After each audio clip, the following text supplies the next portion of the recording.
شعبان المعظم اختتام کے قریب ہے، رمضان المبارک کی آمد ہے۔ اللہ تعالیٰ سے دعا ہے اللہ تعالیٰ ہمارے لیے اس شعبان میں برکت پیدا فرمائے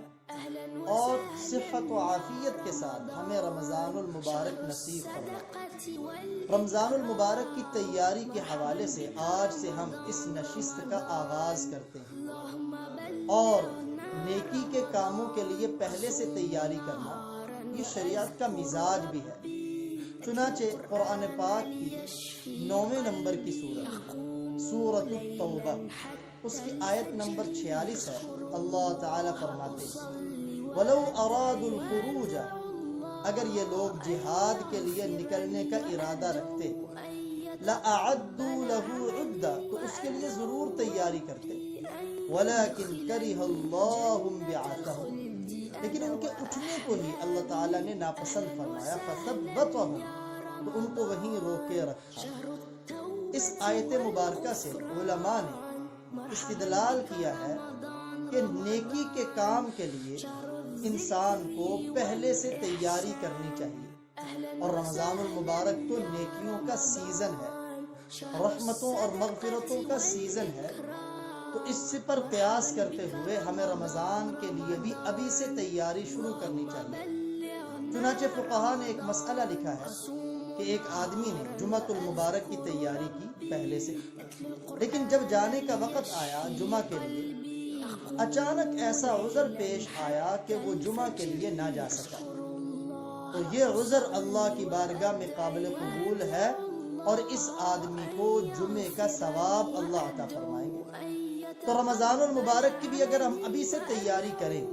اور اعلیٰ درجے کی تیاری کریں تاکہ رمضان کی خیروں کو، برکتوں، بلائیوں اور مغفرتوں کو پا سکیں، اسی حوالے سے آج کے اس سلسلے کا آغاز ہے۔ علماء کرام نے روزے کی 3 قسمیں بیان فرمائی۔ نمبر 1 عوام الناس کا روزہ، نمبر 2 خواص کا روزہ، اور نمبر 3 اخص الخواص یعنی اولیاء کرام کا روزہ۔ جو پہلی 2 قسمیں ہیں، عوام کا روزہ اور خواص کا روزہ، اس کی رعایت رکھنا ہر مسلمان پر فرض ہے۔ عوام کا روزہ کیا ہے؟ عوام کے روزے سے مراد یعنی اکثر لوگ روزہ ایسے ہی رکھتے ہیں، 3 چیزوں سے اپنے آپ کو بچاتے ہیں، صبح صادق سے لے کر غروب آفتاب تک، کھانے سے، پینے سے اور جنسی خواہشات سے اپنے آپ کو روکے رکھنے کا نام عوام الناس کا روزہ۔ اور خواص کا روزہ وہ 6 چیزیں ہیں جن کو علماء بیان فرماتے ہیں، اگر انسان ان 6 چیزوں کی پابندی کر لے، اہتمام کر لے، تو اس کو خواص کا روزہ رکھنا نصیب ہوتا ہے،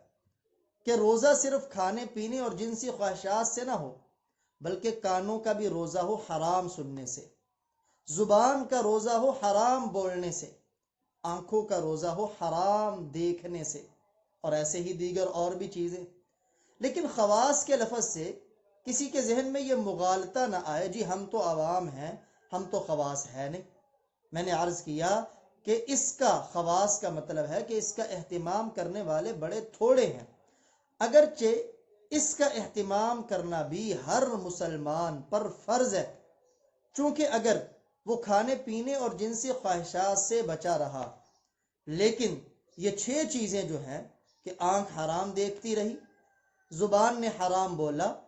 کانوں نے حرام سنا وغیرہ ذالک، ان سے اس نے اپنے آپ کو نہ بچایا، تو اس شخص کو سوائے بھوکا پیاسا رہنے کے روزے سے کچھ حاصل نہیں ہوتا، اور یہ اجر و ثواب سے محروم ہوتا ہے۔ ہماری اس نشست کا دار و مدار بھی خواص کے روزے پر ہوگا انشاءاللہ۔